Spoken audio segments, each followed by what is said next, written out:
Alright, अस्सलाम वालेकुम students.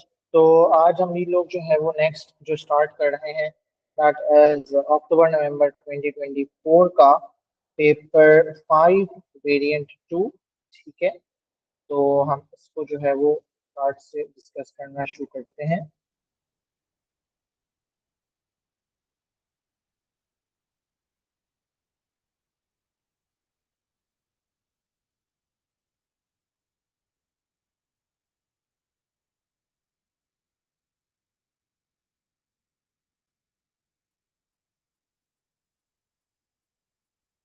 Alright, तो क्वेश्चन नंबर 1 में ये हमें क्या बोल रहा है बेटा, सब देखें। At a college the students choose exactly one of tennis, hockey और नेटबॉल टू प्ले एंड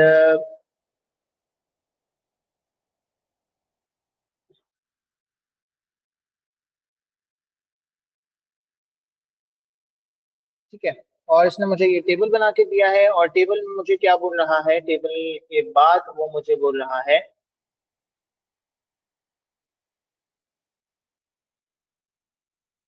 ठीक है कि प्रोबेबिलिटी फाइंड करके दो एक्स, और ये एक लाइन बना के दी है एन। इसका मतलब है कि मुझे प्रोबेबिलिटी फाइंड करनी है ऑफ एक्स, और ये डंडी के बाद जो लिखा होता है इसका मतलब होता है गिवन दैट एन। ठीक है, अब हमें पता है कंडीशनल प्रोबेबिलिटी है। कंडीशनल प्रोबेबिलिटी में जो गिवन दैट की प्रोबेबिलिटी होती है वो डिनोमिनेटर में आती है, और जो प्रोबेबिलिटी रिक्वायर्ड होती है और साथ साथ गिवन वाली चीज भी सेटिस्फाई होनी चाहिए, इन दोनों की जो कॉमन वाला रीजन होता है ये हम न्यूमरेटर में रखते हैं। तो गिवन दैट क्या है बेटा, गिवन दैट है नेट बॉल। नेट बॉल वाले कितने हैं हमारे पास, नेट बॉल वाले हैं हमारे पास टोटल 12 प्लस 28 यानी 40। तो डिनोमिनेटर में आ गया 40, और न्यूमरेटर में रिक्वायर्ड इंटरसेक्शन गिवन मतलब एक्स, यानी ईयर 1 में भी हो और नेट के लो। ऐसे लोग कितने बेटा, 12 हैं। तो प्रोबेबिलिटी हो गई 12 आउट ऑफ 40। ठीक है, इसको सिंप्लीफाई करके हम लोग 3/10 भी लिख सकते हैं। अगले में इसने इसको स्विच कर दिया, यानी अब गिवन दैट क्या है, अब गिवन दैट है हमारे पास एक्स, यानी प्रोबेबिलिटी ऑफ एक्स डिनोमिनेटर में आएगी, और probability of required intersection given वाली चीज जो है वो ऊपर आएगी, यानी एक्स भी और साथ साथ एन भी। तो एक्स वाले टोटल कितने हैं, यानी ईयर 1 वाले टोटल कितने हैं, 16 प्लस 22 प्लस 12 इज 50। और डिनोमिनेटर में आ गया 50, और जाहिर सी बात है इंटरसेक्शन वाले दोनों के वही हैं 12। तो इसकी प्रोबेबिलिटी हो गई 12/50। सिंप्लीफाई करके we can write it as 6/25। ठीक है, आई होप इसमें किसी को कोई मसला नहीं हुआ होगा। ये एक one of a kind type question था, जो इससे पहले इस तरह का सवाल उसने नहीं पूछा था। गिवन दैट कंडीशन तो पूछी है, लेकिन उसने इस स्टेटमेंट में इस तरह की फॉर्म में जो है वो पहली दफा पूछा। ठीक है, अब वो बता रहे हैं कि बताओ भाई इंडिपेंडेंट है या नहीं। इंडिपेंडेंट के लिए हमें यहाँ पता है, हमारा फॉर्मूला एक होता है probability of event A multiply by probability of event B equal आ जाए probability of A intersection B के। तो ये इंडिपेंडेंट होंगे। हमारे पास एक्स और वाई है, तो यहाँ हम एक्स और एन रख देते हैं, सॉरी एक्स और एन है।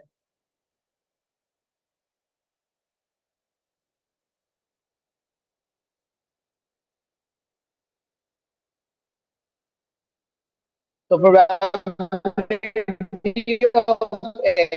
प्रोबेबिलिटी ऑफ एक्स का मतलब है एक्स वाले टोटल लोग कितने बेटा, ये वाले टोटल लोग 50। तो ये हो गया 50। अब आउट ऑफ टोटल बच्चे कितने हैं, टोटल बच्चे हैं हमारे पास, टोटल बच्चे कितने हैं बताएंगे, टोटल बच्चे हैं। ये कितना आएगा 40, ये कितना आएगा 40, टोटल है 120 लोग। 3/120 मल्टीप्लाई बाय एन, यानी नेट बॉल वाले लोग कितने हैं 40, तो मल्टीप्लाई बाय 40/120 इक्वल, दोनों का कॉमन रीजन कितना है बेटा 12।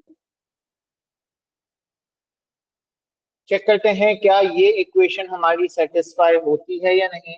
तो 40/120 मल्टीप्लाई बाय 50/120 इज 5/36। तो यहाँ 5/36 आ रहा है, और यहाँ 12/120 जाहिर सी बात है 1/10 होता है। दोनों सेम नहीं आ रहे, तो हम बोल देंगे not independent.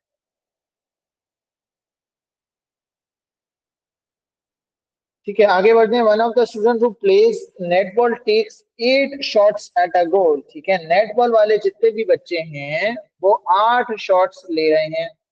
On each shot the probability that she will succeed is 0.15। ठीक है, प्रोबेबिलिटी ऑफ सक्सेस हमें दी है 0.15। मुझे बताना है फ्यूअर देन 3 में उसको सक्सेस मिली, यानी ये है अब बायनोमियल डिस्ट्रीब्यूशन। इसमें टोटल 8 शॉट्स ले रहा है, 8 में से लेस देन 3 का मतलब है कि मुझे प्रोबेबिलिटी निकालनी है 0, 1, 2 की। ठीक है, प्रोबेबिलिटी निकालनी है मुझे। कैसे निकालेंगे बेटा, हम निकाल लेते हैं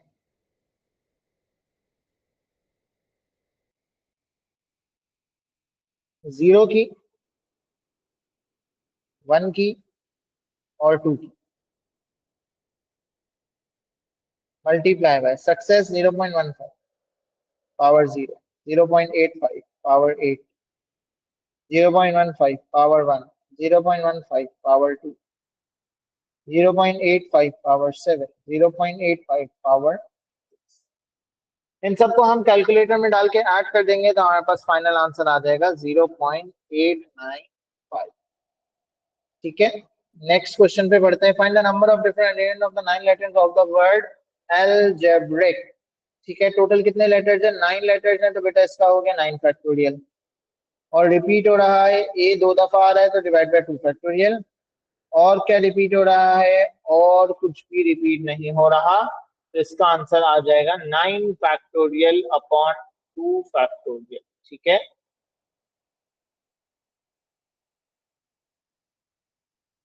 181440।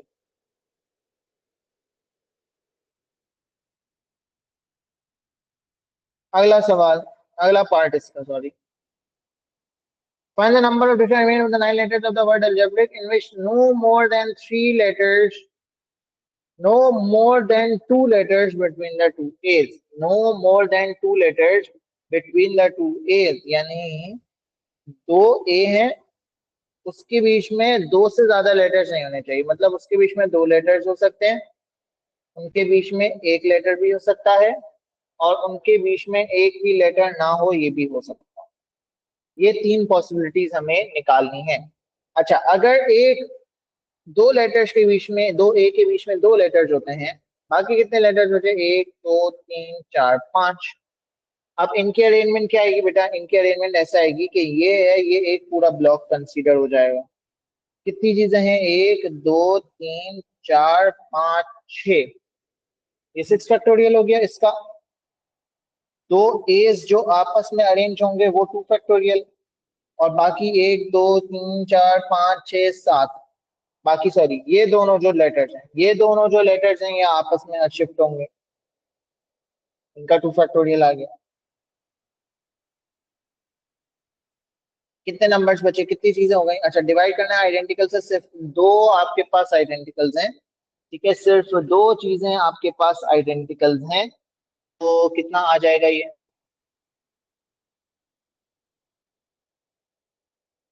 कितना आएगा जरा निकालते हैं।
ठीक है, अच्छा इसमें एक चीज और माइंड रह गई कि ये जो 2 लेटर्स हैं यहाँ पे ये जो 2 लेटर्स हैं बेटा, ये कौन से लेटर्स आएंगे, जाहिर सी बात है इनके भी ऑप्शन है ना मेरे पास।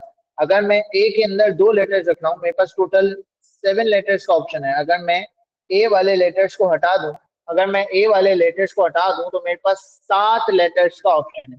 7 में से आई कैन सेलेक्ट यहाँ के लिए 2। ठीक है, 7 में से आई कैन सेलेक्ट यहाँ के लिए कितने लेटर्स बेटा? 2 लेटर्स। तो अब इसमें मैं क्या कर सकता हूँ, इसमें हम 2 तरीके से हम काम कर सकते हैं। ये क्या होगा इसका?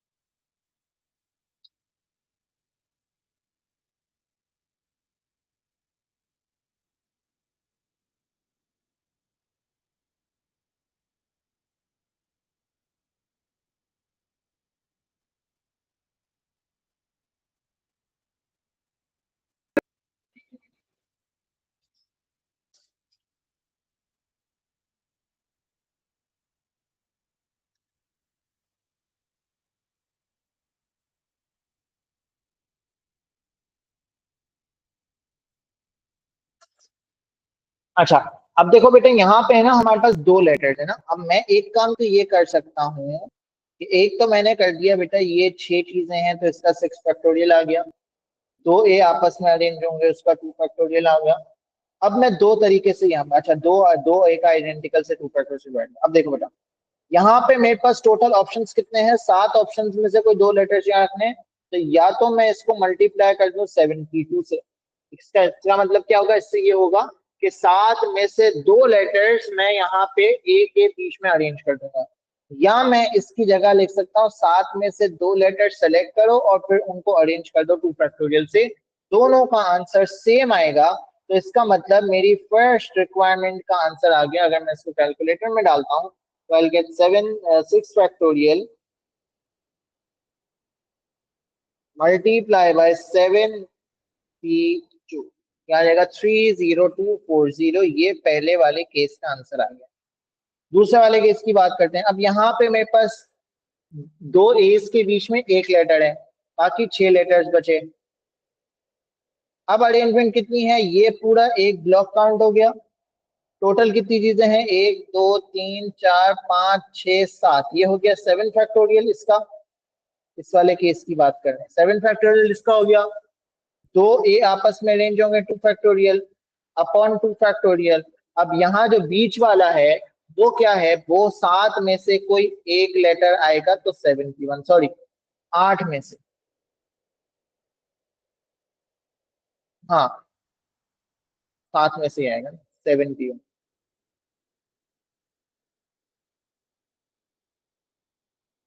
इसको कैलकुलेटर में डालते हैं।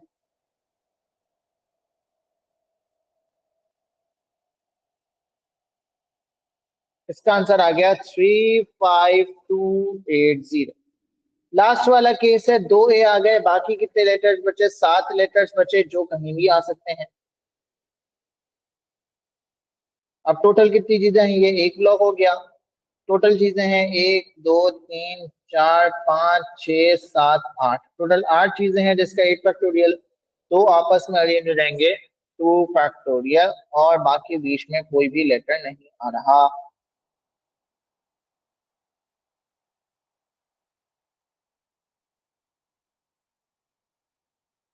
और 2 ए आपस में जो अरेंज होंगे उसका भी। इसका आंसर आ जाएगा 40320। फाइनल फाइनल आंसर क्या हुआ? इन सबको हम ऐड कर देंगे, 1 2 3,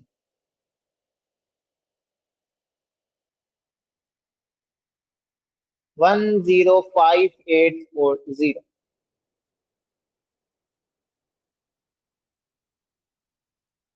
ठीक है बेटा, समझ में आ गई बात? अगले सवाल पे जाते हैं। A fair coin and an ordinary fair six-sided dice are thrown at the same time. The random variable x is defined below. If the coin shows a tail, x is the twice the score on the die. ठीक है, एक coin है और एक dice है, ठीक है, दोनों फेयर हैं, ठीक है, यानी सबकी प्रोबेबिलिटीज इक्वल है सारा। अगर टेल आता है तो जो भी डाइस के ऊपर नंबर आएगा उसका डबल कर देगा। और अगर हेड आएगा तो if the score is even, x is the score on the dice if the score is even and x is 0 otherwise। ठीक है, इसका मतलब क्या हुआ कि अगर इवन नंबर आता है तो जो डाइस के ऊपर स्कोर होगा, अगर हेड लेता है और डाइस के ऊपर अगर इवन नंबर आता है तो वही इसका स्कोर हो जाएगा, और अगर इसके अलावा कोई नंबर आता है तो फिर उसका आंसर क्या हो जाएगा, 0 हो जाएगा इसका स्कोर। प्रोबेबिलिटी डिस्ट्रीब्यूशन टेबल बनाना है। अब अगर टेल आता है बेटा, सारी पॉसिबिलिटीज देखते हैं। अगर टेल आता है तो अगर 1 होगा तो उसका स्कोर क्या आ जाएगा, 2 हो जाएगा। ये डाइस पे नंबर लिख लेते हैं यहाँ पे, ये कॉइन का आउटकम लिख लेते हैं और यहाँ स्कोर लिख लेते हैं। ठीक है, सारी पॉसिबिलिटीज बना लेते हैं। अगर कॉइन के ऊपर टेल आता है तो डाइस के ऊपर अगर 1 आएगा तो स्कोर 2 हो जाएगा, डाइस के ऊपर 2 आएगा स्कोर 4 हो जाएगा, डाइस के ऊपर 3 आएगा तो 6 हो जाएगा, 4 आएगा तो 8 हो जाएगा, 5 होगा तो 10 हो जाएगा, 6 होगा तो 12। और अगर इसका इसको डाइस के ऊपर सॉरी कॉइन के ऊपर अगर हेड आता है तो फिर अगर डाइस के ऊपर इवन नंबर आता है तो 2 4 6 में से कोई आता है तो इसका स्कोर यही होगा, 2 4 और 6।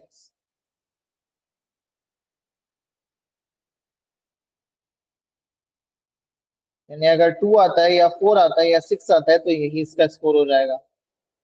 इसके अलावा अगर नंबर आता है 1 3 4 तो इसका स्कोर क्या हो जाएगा, 0 हो जाएगा। ये पूरा पॉसिबिलिटी सिनेरियो है इस क्वेश्चन के हिसाब से।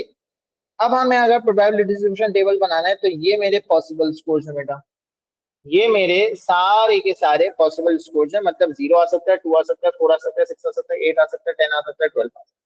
ये सारे पॉसिबल स्कोर्स मेरे पास आ सकते हैं।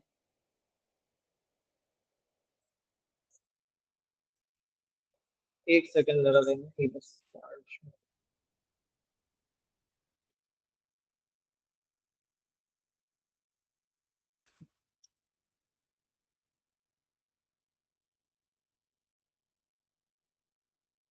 अब मैं अलग अलग स्कोर्स की प्रोबेबिलिटी देखता हूँ बेटा। अगर 0 आना है, अगर मुझे स्कोर 0 चाहिए,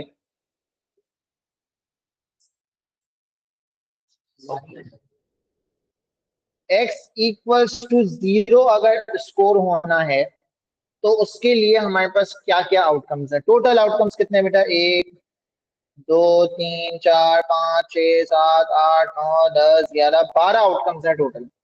ठीक है, टोटल 12 आउटकम्स हैं। ठीक है, तो अब अगर मैं देखूं तो मेरे पास 0 कितनी दफा आ रहा है, 0 आ रहा है मेरा 3 दफा। ठीक है, 0 कितनी दफा आ रहा है, 0 आ रहा है हमारा 3 दफा। ठीक है, एक मिनट, मेरा लैपटॉप जरा बंद हो गया। फर्स्ट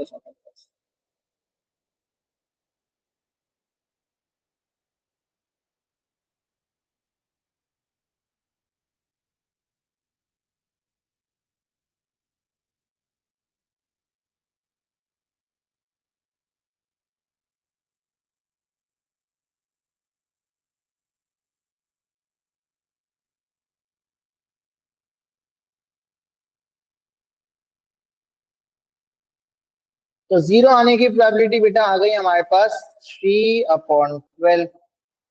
इसी तरह दूसरा आउटकम में ले लेते हैं x equal to 2। X equal to 2 कितनी दफा आ रहा है भाई, x इक्वल टू 2 आ रहा है मेरे पास 1 2 दफा, तो 2/12। ठीक है, अच्छा एक काम करते हैं, डायरेक्ट हम लोग डिस्ट्रीब्यूशन टेबल ही बना लेते हैं ना, वरना ज्यादा लंबी होगी। x की वैल्यूज आ रही है मेरे पास 0 2 4 6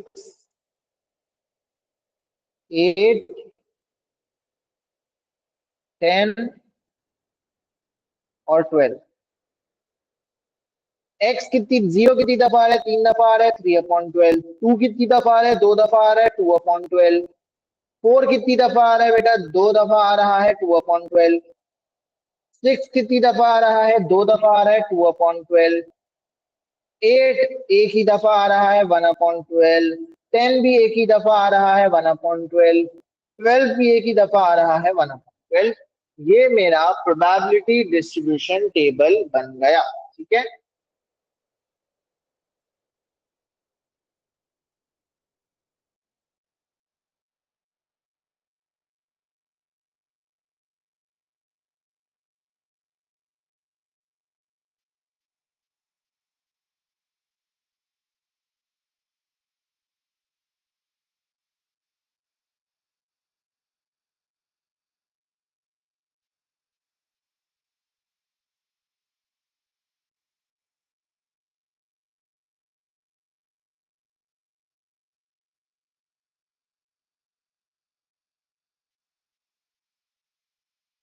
अच्छा उसके बाद वेरिएंस एक्स बेटा आप लोग आराम से निकाल लोगे, उसमें हम लोग टाइम जाया नहीं करते। नेक्स्ट क्वेश्चन पे जाते हैं और ये बोल रहा है मुझे, नेक्स्ट क्वेश्चन, क्वेश्चन नंबर 4 में क्या बोल रहा है, हाइट्स इन मीटर्स दिए हुए हैं, मीन दिया हुआ है 19.8, स्टैंडर्ड डेविएशन दिया हुआ है 2.4।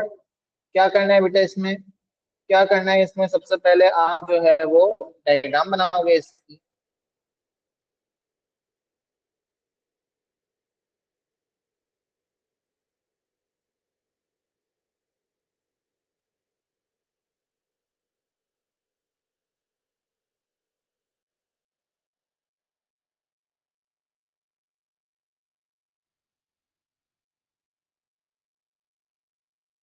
और 19.8 दिया हुआ है, मुझे प्रोबेबिलिटी फाइंड करनी है लेस देन 18.2, 18.2 यहाँ पे होगा, लेस देन 18.2 ये वाला रीजन निकालना है। सबसे पहले जेड वैल्यू निकालोगे,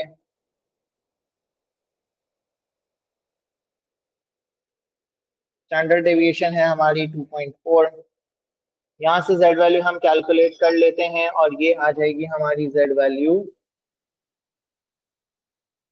0.667। ठीक है, -0.6667।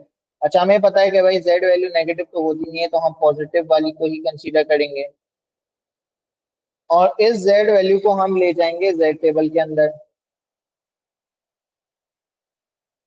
जेड टेबल के अंदर इस प्रोबेबिलिटी, इसकी जब हम प्रोबेबिलिटी चेक करेंगे तो हमें आंसर मिलेगा 0.7477। जेड टेबल में जब हम ये प्रोबेबिलिटी चेक करेंगे तो वी विल गेट 0.7477। डायग्राम देख के मुझे ये नजर आ रहा है कि बेटा हमारी जो प्रोबेबिलिटी है वो 0.5 से कम होनी चाहिए, तो इसको हम 0.7477 को 1 से माइनस कर देंगे तो हमारी प्रोबेबिलिटी आ जाएगी 0.253, 3 सिग्निफिकेंट फिगर्स में ये हमारी प्रोबेबिलिटी आ गई। अब हमें बोल रहा है 450 में से कितने ऐसे होने चाहिए, तो इसको आप मल्टीप्लाई बाय 450 कर दो, ये आ गया 113.85, यानी आप 114 लिख दो इसको।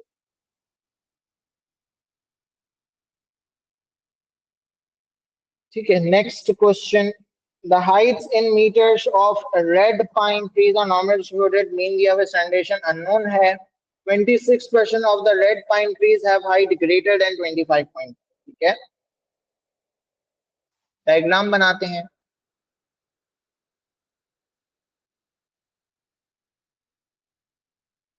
मीन हमारा बीच में है 23.4 और ग्रेटर देन 25.5 ये रहा 25.5। इससे बड़ा वाला रीजन है ये हमें दिया हुआ है इसने 26% यानी 0.26। अब 0.26 है प्रोबेबिलिटी, हमें रिवर्स वर्किंग करनी है तो उसके लिए हमें चाहिए होगी जेड वैल्यू। जेड वैल्यू हम निकालेंगे 0.26 पे नहीं निकाल सकते, जेड वैल्यू हम 0.26 पे नहीं निकाल सकते, तो 1 माइनस 0.26 क्या, ये आ जाएगा 0.74 के ऊपर जेड वैल्यू हम निकालेंगे।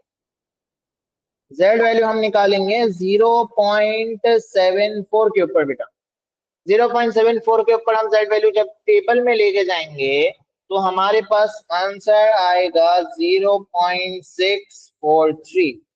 जेड वैल्यू ये वाली आप लोगों को रिवर्स करना आती है, ठीक है, जेड वैल्यू 0.74 के ऊपर जब हम जेड टेबल से जो आपको एग्जाम में गिवन होगा वहां से जब हम रिवर्स करेंगे तो we will get the Z value 0.643। और क्योंकि ये पॉजिटिव साइड पे है तो पॉजिटिव ही लेंगे। z वैल्यू का formula x which is 25.5 minus mean which is 23.4 divided by standard deviation मुझे नहीं पता, यहाँ से सॉल्व करते हैं। 25.5 माइनस 23.4, जो आंसर आएगा उसको डिवाइड बाय 0.643, तो स्टैंडर्ड डेविएशन आ गई 3.265 यानी 3.27। आई होप इस सवाल में किसी को मसला नहीं होगा। फर्स्ट पार्ट में इसने फॉरवर्ड वर्किंग करवाई थी, सेकंड पार्ट में इसने बैकवर्ड वर्किंग करवा दी। ठीक है, आगे बढ़ते हैं।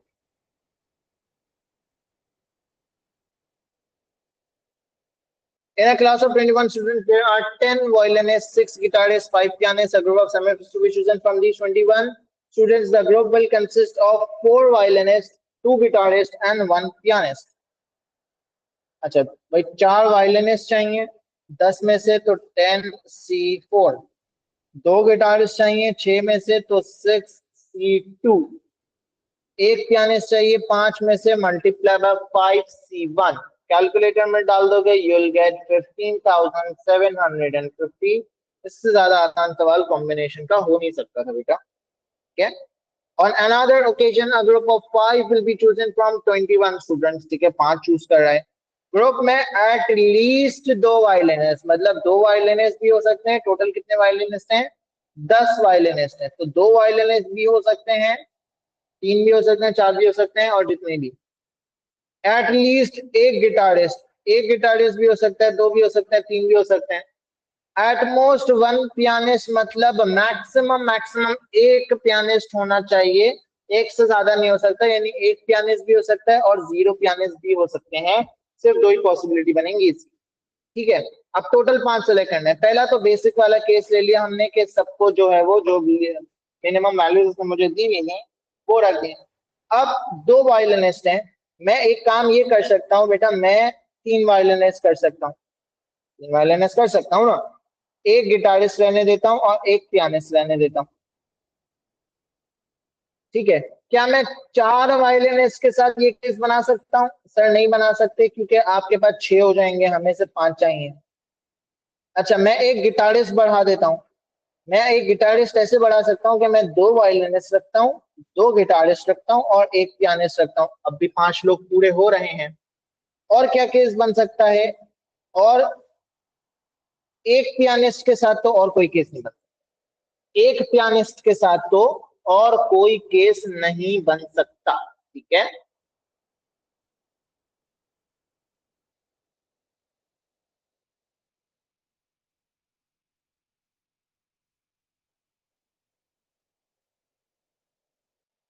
अच्छा, और पहला वाला केस भी हम नहीं ले सकते। पहला वाला केस क्यों नहीं ले सकते भाई? क्योंकि हमें टोटल 5 करने हैं। और क्या केस बन सकता है? अगर मैं 2 वायलिनिस्ट लूं, 3 गिटारिस्ट ले लूं और एक भी पियानिस्ट ना लूं, ये भी हो सकता है भाई। 2 वायलिनिस्ट 3 गिटारिस्ट, या मैं 3 वायलिनिस्ट ले लूं, 2 गिटारिस्ट ले लूं और एक भी पियानिस्ट ना लूं, ये भी हो सकता है। हो सकता है ना भाई, ये भी हो सकता है। ठीक है, और क्या हो सकता है? अगर मैं 4 वायलिनिस्ट ले लूं, एक गिटारिस्ट ले लूं और 0 पियानिस्ट ले लूं, ये भी हो सकता है। 5 लोग पूरे हो रहे हैं। इसके अलावा कोई केस बन सकता है? सर आप 4 गिटारिस्ट ले सकते हैं, 4 गिटारिस्ट ले सकते हैं बेटा हम, बताओ क्या मैं 4 गिटारिस्ट ले सकता हूं? अगर 4 गिटारिस्ट लूंगा तो मुझे वायलिनिस्ट एक लेना पड़ेगा, विच इज नॉट पॉसिबल, क्योंकि एटलीस्ट 2 वायलिनिस्ट चाहिए। तो ये पॉसिबल सिनेरियोज हैं हमारे जो बनेंगे। अब हम ले लेते हैं 3 वायलिनिस्ट हैं, वायलिनिस्ट मेरे पास 10 है, तो 10C3 10C2, एक साथ वायलिनिस्ट का लिख लेता हूँ, 10C2 10C3 10C4। गिटारिस्ट कितने? गिटारिस्ट मेरे पास 6 हैं।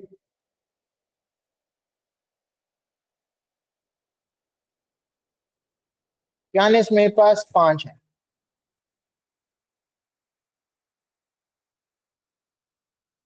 कैलकुलेटर चलाएंगे अब। 10C3 multiply by 6C1 multiply by 5C1, पहले का आंसर आ गया 3600। 10C2 multiply by 6C2 multiply by 5C1, ये आ गया 3375।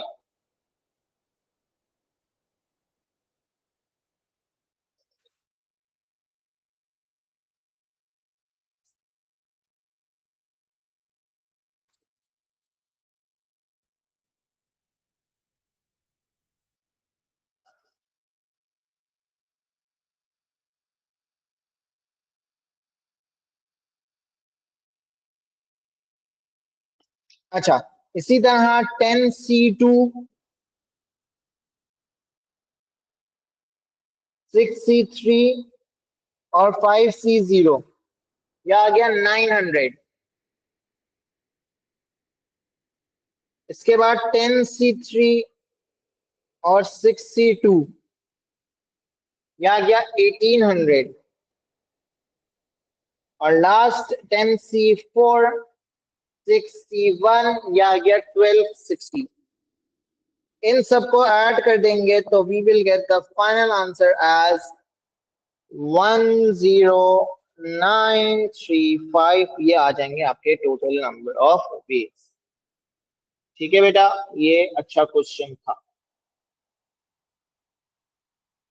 अच्छा, क्वेश्चन नंबर 6 में हमें एक back to back stamen leaf बनाना है। मुझे नजर आ रहा है फैल्कन्स को हमें लगाना है लेफ्ट हैंड साइड पे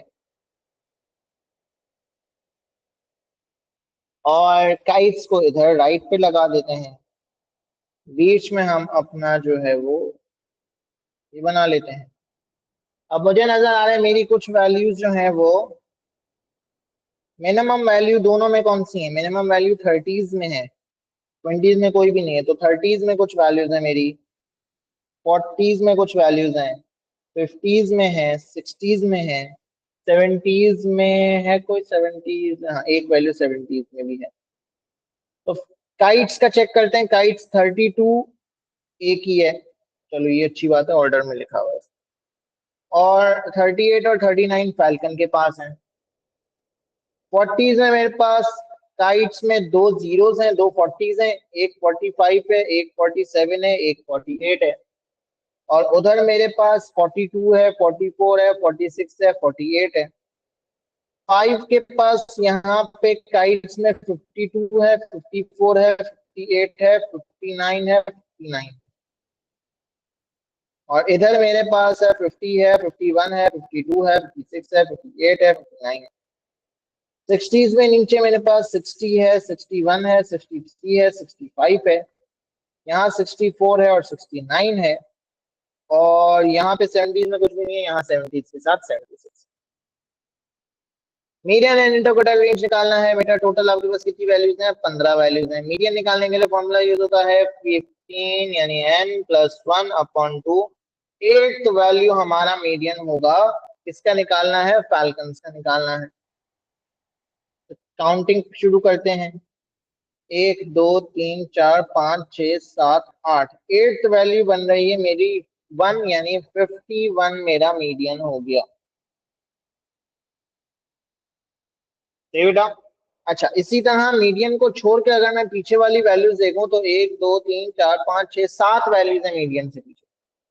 तो लोअर क्वार्टाइल के लिए आप क्या करोगे? 7 प्लस 1 अपॉन 2 यानी फोर्थ वैल्यू जो होगी वो मेरा लोअर क्वार्टाइल होगा। फोर्थ वैल्यू मुझे नजर आ रही है, फोर्थ वैल्यू हमें नजर आ रही है बेटा 4 यानी 44 आपका लोअर क्वार्टाइल हो गया। और फोर्थ वैल्यू ही अगर मीडियन के बाद की काउंट करें तो 1 2 3 4 59 मेरा अपर क्वार्टाइल हो गया। तो inter quartile range will be 59 minus 44 which is 15 minutes. ठीक है, नेक्स्ट पार्ट। एक्स की वैल्यूज दी हुई है, डेटा दिया हुआ है, वाई की डेटा दिया हुआ है और मुझे दोनों का मीन और स्टैंडर्ड डिविएशन निकालना है। तो बेटा मीन कैसे निकलेगा? 30 रनर्स का मैं 30 रनर्स का एक्स और 30 रनर्स का वाई ऐड कर देता हूं, यानी 792 प्लस 780 है 783। फाल्कन्स और काइट्स दोनों का डिवाइड कर दो 30 से, क्योंकि टोटल 30 बच्चे हैं, तो यह आ जाएगा 792 प्लस 783 डिवाइड बाय 30, और यह आ जाएगा 52.5 मेरा मीन आ गया। अब वेरिएंस निकालने के लिए फॉर्मूला स्क्वायर वाला यूज करते हैं, तो दोनों के स्क्वायर्स ऐड कर दिए,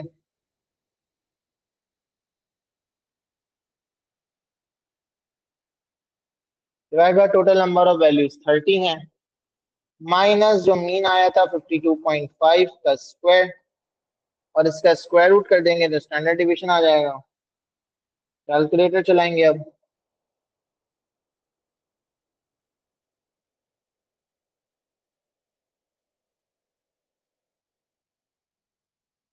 टेन 10.06 यानी 10.1 मेरा स्टैंडर्ड डेविएशन भी आ गया।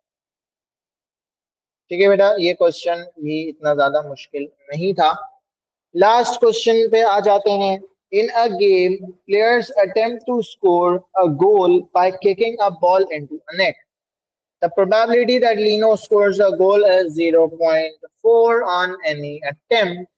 Independently of all other attempts, a random variable x is the number of attempts it takes to score a goal. यानी ये बात जहां इसने बोली, आपको क्लिक होना चाहिए ज्योमेट्रिक डिस्ट्रीब्यूशन, जहां पे आप फर्स्ट सक्सेस की प्रोबेबिलिटीज देख रहे होते हो। x इक्वल टू 5 का मतलब है फिफ्थ अटेम्प्ट में जाके उसकी पहली सक्सेस हुई, मतलब उसकी 4 अटेम्प्ट फेल हुई होंगी। तो 4 अटेम्प्ट फेल का मतलब है फेलियर की प्रोबेबिलिटी इज 0.6, के ऊपर लगा देंगे power 4 multiply by probability of success, एक दफा आ जाएगी 0.6 पावर 4 मल्टीप्लाई बाय 0.4, ये आ गया 0.05184।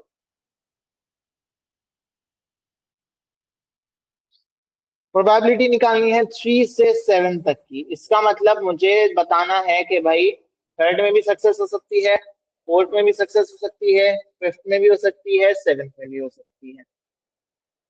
यानी प्रोबेबिलिटी x इक्वल टू 3 भी निकाल रहा है, 4 मांग रहा है, 5 मांग रहा है, 6 मांग रहा है, और 7 मांग रहा है। सिंपल सा काम करते हैं, ज्यादा कॉम्प्लिकेट नहीं करते, इतना फॉर्मूला वार्मूला का सब छोड़ दो, वरना यहाँ पे टाइम पे फॉर्मूला सोचते रहोगे। सिंपल सा काम करो, थर्ड पे सक्सेस का मतलब है 2 दफा फेलियर, थर्ड पे सक्सेस। x इक्वल टू 4 का मतलब है 3 दफा, सॉरी ये सही लिखा, 3 दफा फेल, 1 दफा सक्सेस। x इक्वल टू 5 का मतलब 4 दफा फेल, 5वीं दफा सक्सेस। 6 का मतलब है 5 दफा फेल, 6ठी पे सक्सेस। 6 दफा फेल, 7वीं पे सक्सेस। इन सबको डाल दो कैलकुलेटर में। 0.6 square multiply by 0.4 plus 0.6 power 3 multiply by 0.4 plus 0.6 power 4 multiply by 0. Plus 0.6 power 5 multiply by 0.4 plus 0.6 power 6 multiply by 0.4, और ये आपका आंसर आ जाएगा 0.332। फॉर्मूला वार्मूला सब हम सोचने की जरूरत नहीं है, डायरेक्ट काम करते हैं। अगले बार में बोले find the probability that Leno scores his goal on or before his fifth attempt. On or before his fifth attempt का मतलब है प्रोबेबिलिटी निकालनी है हिज सेकंड गोल। अच्छा, his second goal on or before his fifth attempt. On or before का मतलब है probability x less than equals to 5 के ऊपर उसका सेकंड गोल हो जाएगा। ठीक है, लेस देन इक्वल्स टू 5 के ऊपर उसका सेकंड स्कोर हो जाएगा।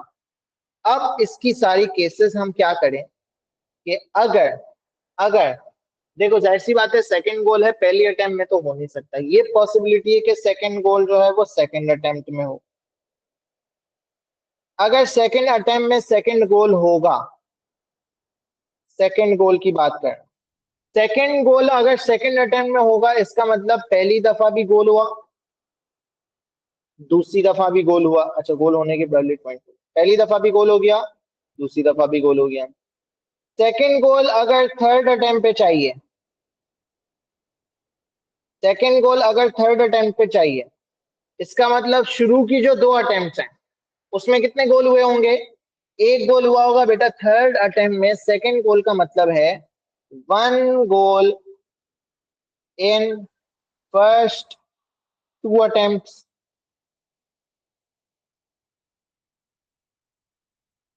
इसको कैसे करोगे? 1 गोल इन फर्स्ट 2 अटेम्प्ट को कैसे करोगे बेटा? 2C1 सक्सेस के ऊपर पावर 1, फेलियर के ऊपर पावर 1। ये मुझे बताएगा कि 2 अटेम्प्ट्स में एक गोल हुआ, ठीक है, 2 अटेम्प्ट्स में एक गोल हुआ, और उसके बाद थर्ड अटेम्प्ट में दूसरा गोल हो गया, यानी मल्टीप्लाई बाय थर्ड अटेम्प्ट पे गोल हो गया 0.4। तो कैलकुलेटर में डाल देंगे 2C1 multiply by 0.4 multiply by 0.6 multiply by 0.4, क्या आ जाएगा? 0.192।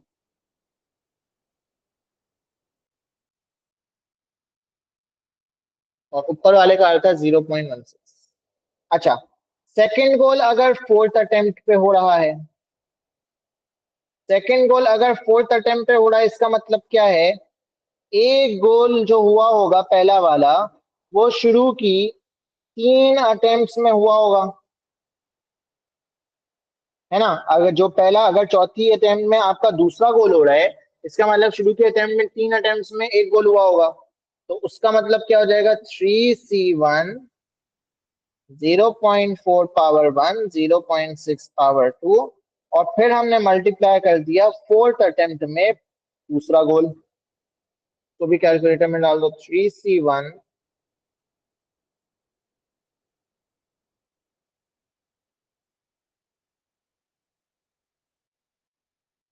ये आ गया 0.1728। लास्ट फिफ्थ अटेम्प्ट में आपका गोल हो जाए दूसरा। फिफ्थ अटेम्प्ट में दूसरे गोल का मतलब है एक गोल इन फर्स्ट 4 अटेम्प्ट,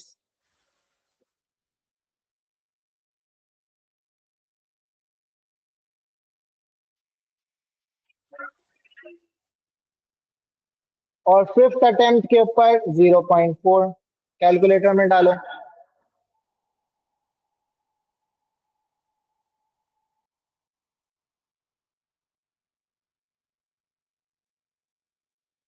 0.13824। इन सबको आप ऐड कर दो तो you will get your final answer. किन किन को? 1 2 3 4।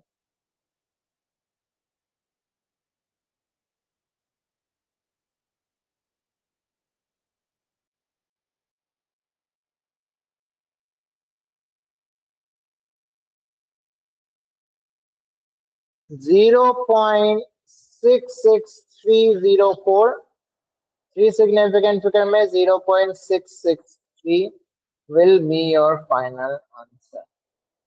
ठीक है बेटा, समझ में आ गई बात? ये ज्योमेट्रिक डिस्ट्रीब्यूशन का अच्छा सवाल था, इसको सब देख लेना एक दफा वापस से भी।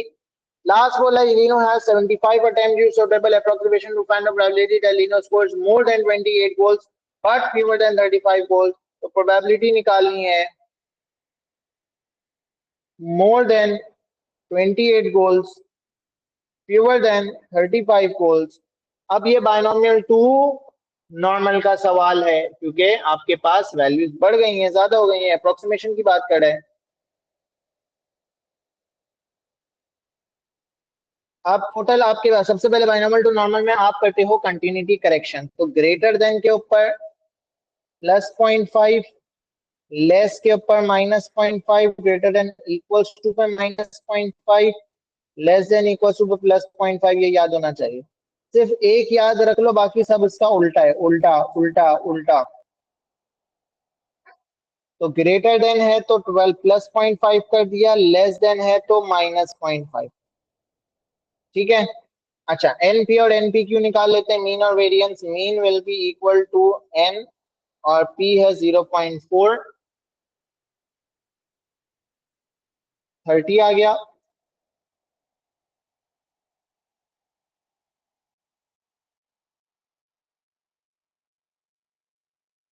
वेरिएंस आ गया 18। अच्छा, एक आध कभी ये पूछ लेता है, अगर इसमें तो नहीं पूछा कि जस्टिफाई योर अप्रोक्सीमेशन, तो उसमें आप बोलोगे कि एन पी और एन क्यू जो है वो ग्रेटर देन 5 होना चाहिए, ये जस्टिफिकेशन होती है।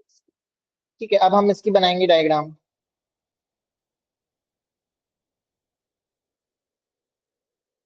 मीन आ जाएगा आपका सेंटर में विच इज 30, हमें चाहिए 28.5 और 34.5 के बीच में। इसका मतलब ये वाला पहले निकालेंगे, फिर ये वाला निकालेंगे, दोनों को माइनस कर देंगे।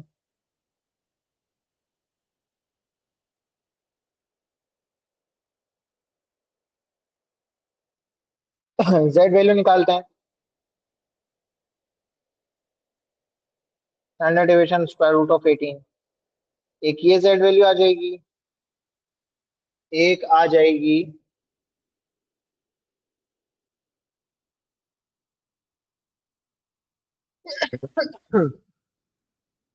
अच्छा ये आ गया 34.5, एक आ गई हमारी 34.5 माइनस 30 अपॉन रूट 18, 1.0607। इसके ऊपर हम टेबल में प्रोबेबिलिटी देखेंगे तो हमें प्रोबेबिलिटी मिल जाएगी 0.8556। ठीक है, 1.0607 जेड वैल्यू के ऊपर हमें प्रोबेबिलिटी देखी तो हमें मिली 0.8556। अब ये वाली जो है, ये वाली जेड वैल्यू हमारे पास आ रही है, ये जेड वैल्यू आ रही है हमारे पास 0.3536। ये वैल्यू आ रही है हमारे पास 0.3536। ठीक है, अब सुनो मेरी बात गौर से, और आ रही होगी नेगेटिव में, नेगेटिव को हम इग्नोर करेंगे।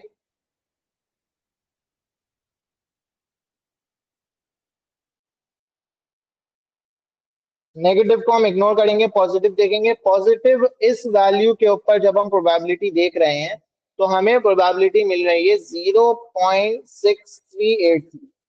लेकिन यहाँ पे बेटा हम यहाँ पे देखें, ये वाली जो प्रोबेबिलिटी है ये लेस देन 28.5 की है, यानी ये जो लेस देन वाली प्रोबेबिलिटी है, जाहिर सी बात है छोटा वाला रीजन है, 0.5 से कम है, तो उसके लिए मुझे 1 से माइनस करना पड़ेगा। तो 1 माइनस 0.6383, हमारे पास आंसर आ गया 0.3617। ये प्रोबेबिलिटी है 28.5 से लेसर पार्ट की, ये प्रोबेबिलिटी है 34.5 से लेस पार्ट की। दोनों को आपस में सब्ट्रैक्ट कर देंगे तो हमारे पास इसके बीच का आंसर आता है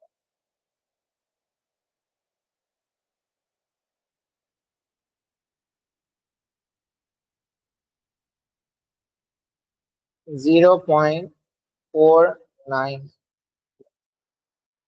ठीक है, यहाँ पे हमारा ये पेपर हो गया है कंप्लीट। ठीक है, चलो हाफिज।